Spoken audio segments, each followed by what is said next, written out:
एकमात्र मैं ही हूँ यहाँ, मेरे अलावा यहाँ कोई नहीं है। अर्थात मैं ही ईश्वर हूँ, मैं ही परम ब्रह्म हूँ। तभी उनकी नजर नागशैया पर विराजमान विष्णु भगवान पर गई। योग निद्रा में विलीन इस नागशैया में विराजमान आखिर दिव्य पुरुष कौन है आप? और मैं जिस कमल से उत्पन्न हुआ उसकी ऊर्जा क्यों सोख रहे हैं आप? मैं आपकी ऊर्जा नहीं सोख रहा, बल्कि आप मेरी नाभि से उत्पन्न हुए हैं। यथार्थ आपका जन्मदाता मैं हूँ। आप भूल रहे हैं कि मैंने ही आपको सर्वप्रथम जागृत किया था और इस सृष्टि के समक्ष मैं ही पहले उत्पन्न हुआ हूँ, इसलिए मैं ही श्रेष्ठ हूँ। लेकिन जो आधार प्रदान करता है वही श्रेष्ठ होता है, और आपका आधार तो मैं हूँ। लेकिन आप तो यहाँ नीचे विराजमान हैं और मेरा कमल ऊपर ब्रह्मांड में उपस्थित है, इसलिए जो सर्वोच्च होता है वही श्रेष्ठ होता है। अब आप ये मान लीजिए कि मैं ही श्रेष्ठ हूँ। जब नारायण और ब्रह्मदेव इस विवाद में उलझे हुए थे कि उन दोनों में सर्वश्रेष्ठ कौन है, तब उनके समक्ष एक ऐसी ऊर्जा प्रकट हुई जो इस संसार में सबसे श्रेष्ठ है, यानी कि शिव भगवान का प्रकाश लिंग। वो दोनों ही प्रकाश लिंग को देखकर स्तब्ध रह गए, और तभी उस प्रकाश में से आकाशवाणी हुई। हे ब्रह्मदेव, आप सृष्टि की रचना के लिए उत्पन्न हुए हैं, और हे नारायण, आप इस सृष्टि की रक्षा और पालन के लिए। किंतु आप दोनों इस विवाद में कैसे उलझ गए?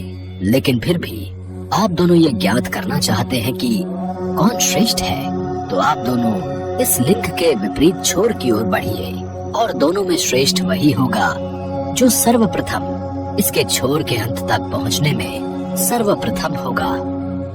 इसके बाद ब्रह्मदेव हंस पर सवार होकर ऊपर की ओर चल पड़े, तो वहीं विष्णु जी अपने वराह अवतार में नीचे की ओर चल पड़े। काफी देर तक ऊपर बढ़ते हुए ब्रह्मदेव को रास्ते में एक केतकी पुष्प दिखा।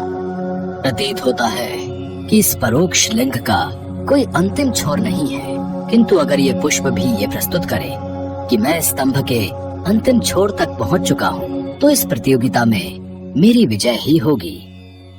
तभी वो पुष्प ब्रह्मदेव के हाथों में आता है। कौन हो तुम और यहाँ क्या कर रहे हो? फिर वो पुष्प एक लड़की का रूप ले लेती है। मैं केतकी पुष्प हूँ। जैसी ही मेरी उत्पत्ति हुई, इस प्रकाश स्तंभ की रोशनी से प्रभावित होकर मैं इस ओर आ गई।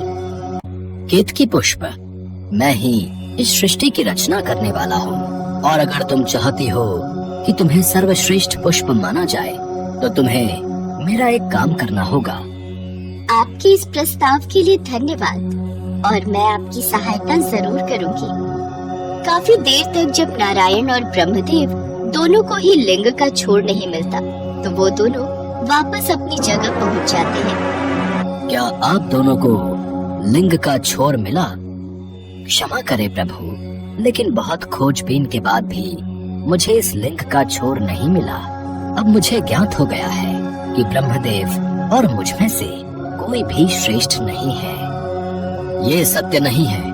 मैं इस लिंग का अंतिम छोर ढूंढने में सक्षम हो गया हूँ, इसलिए मैं ही सर्वश्रेष्ठ और सर्वोत्तम हूँ, और इसका प्रमाण भी है मेरे पास। ये केतकी पुष्प, जिसे मैंने प्रकाश स्तंभ के ऊपरी शिखर पर पाया। अगर आपको मुझ पर संदेह है, तो आप इस पुष्प से पूछ सकते हैं। हाँ, ये बिल्कुल सत्य कह रहे हैं। ब्रह्मदेव ने मुझे इस लिंग के ऊपरी शिखर पर ही पाया था। तभी उस प्रकाश लिंग ने महादेव का अवतार ले लिया। ब्रह्मदेव, तुमने असत्य बोलकर विजय प्राप्त करने की कोशिश की है, इसलिए मैं तुम्हें श्राप देता हूँ कि तुम्हारी ही रची हुई इस सृष्टि में तुम्हारी ही पूजा नहीं होगी। और केतकी, मैंने तुम्हें अपना प्रिय पुष्प बनाने के लिए उत्पन्न किया था, लेकिन असत्य कहकर तुमने ये हक खो दिया है। मैं तुम्हें श्राप देता हूँ कि तुम्हें किसी पूजा में कोई मान्यता प्राप्त नहीं होगी, और तुम्हें मंदिरों और पूजा स्थल से बाहर रखा जाएगा, और केवल साज सज्जा के लिए ही तुम्हारा उपयोग होगा। नहीं प्रभु, मुझे क्षमा कीजिए। मेरा जन्म इस सृष्टि को उत्पन्न करने के लिए हुआ है, फिर आप कौन होते हैं मुझे श्राप देने वाले? आपके अहंकार ने आपके विवेक को हर लिया है, इसलिए आप मुझे देख पाने में असमर्थ हैं। मैंने ही आपको उत्पन्न किया है और आपके इस अहंकार को तोड़ना अत्यंत आवश्यक है। इतना कहते ही महादेव का उग्र रूप काल भैरव प्रकट होता है और क्रोधित होकर कहता है, पर ब्रह्म है आप, किंतु आपके अंदर का यह अहंकार आप में भ्रम उत्पन्न कर रहा है। ऐसा अहंकार और कटु वचन बोलने वाले आपके पंचम शीश को दंड भुगतना ही होगा। काल भैरव ने बिना देर किए पल भर में ही ब्रह्मदेव का 5वां शीश काट डाला और इस तरह उनके अहंकार को नष्ट कर डाला।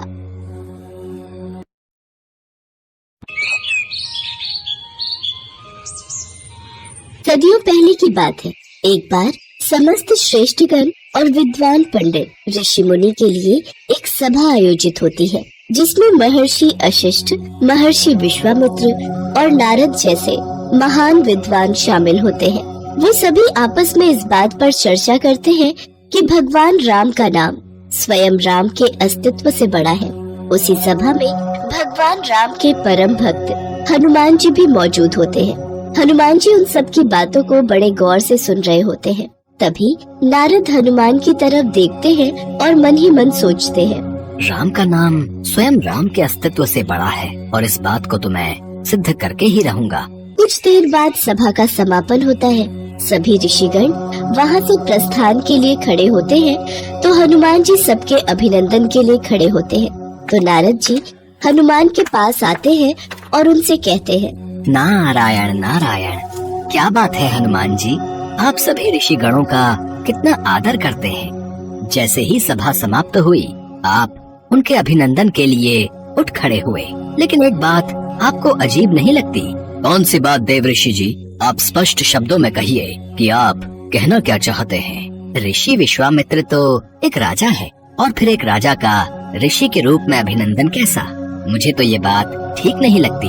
हनुमान जी देव ऋषि नारद की इस बात को भली भांति समझ जाते हैं कि वो क्या कहना चाहते हैं। इसलिए जब सभी ऋषिगण वहाँ से प्रस्थान करते हैं तो हनुमान जी हाथ जोड़कर उन सब का अभिनंदन करते हैं। लेकिन ऋषि विश्वामित्र के जाने पर वो ऐसा नहीं करते, जिससे इसे अपना अपमान समझकर ऋषि विश्वामित्र बहुत क्रोधित हो जाते हैं और वो चिल्लाते हुए राम के पास जाते हैं और कहते हैं, हे राम, तुम्हारे भक्त हनुमान ने मेरे अलावा सभी ऋषि गणों का अभिनंदन किया और जानबूझकर मेरी अनदेखी की। इसका दंड तो उसे मिलना ही चाहिए। ऋषि विश्वामित्र भगवान राम के गुरु थे, जबकि हनुमान उनके प्रिय भक्त। उनके लिए दोनों ही महत्वपूर्ण थे, मगर इस संसार में गुरु का स्थान तो सबसे ऊंचा होता है। इसलिए राम विश्वामित्र के शब्दों की अवहेलना नहीं कर सकते थे। काफी सोच विचार करने के बाद राम विश्वामित्र जी से कहते हैं, हे गुरुदेव, आप ही बताएं कि इस अवहेलना के बदले हनुमान को क्या दंड दिया जाए। उनकी बात सुनकर ऋषि विश्वामित्र क्रोधित हो जाते हैं और उनके ऊंचे स्वर से समस्त सभा कांप जाती है। राम, हनुमान को मृत्यु दंड दिया जाए, मृत्यु दंड, और इसे मृत्यु दंड तुम्हारे हाथों दिया जाए, यही इसकी सजा है। अपने गुरुदेव के मुंह से ऐसी बात सुनकर राम आश्चर्यचकित हो जाते हैं और हनुमान के लिए अपार प्रेम होते हुए भी ऋषि विश्वामित्र की बात का समर्थन करने पर विवश होकर कहते हैं, हनुमान, तुम्हारा ये दंड क्षमा योग्य नहीं है, तुम्हें मृत्यु दंड अवश्य दिया जाएगा।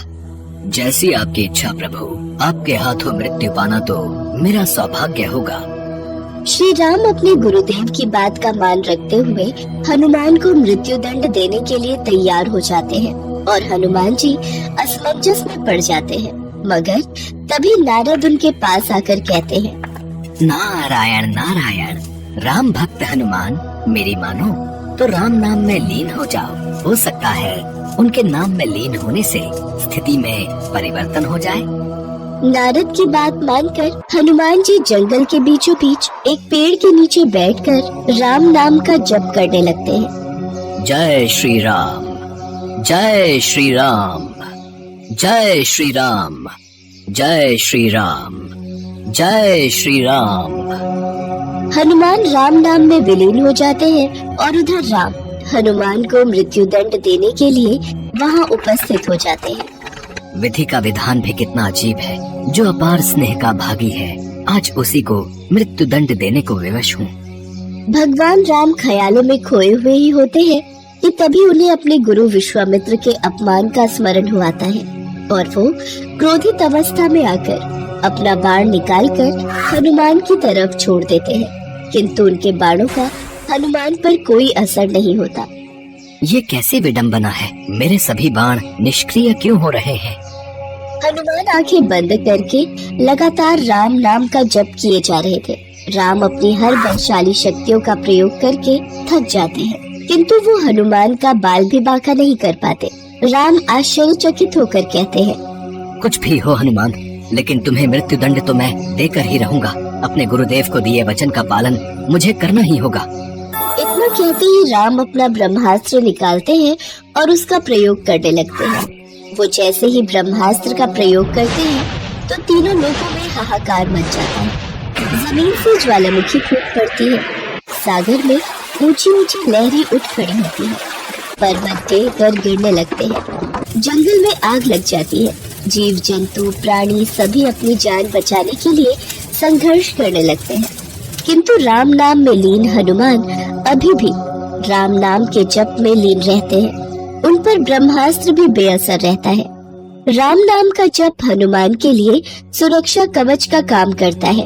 इतनी प्रलय और राम नाम की शक्ति देख नारद ऋषि विश्वामित्र के पास जाते हैं और उन्हें सारी सच्चाई बता देते हैं।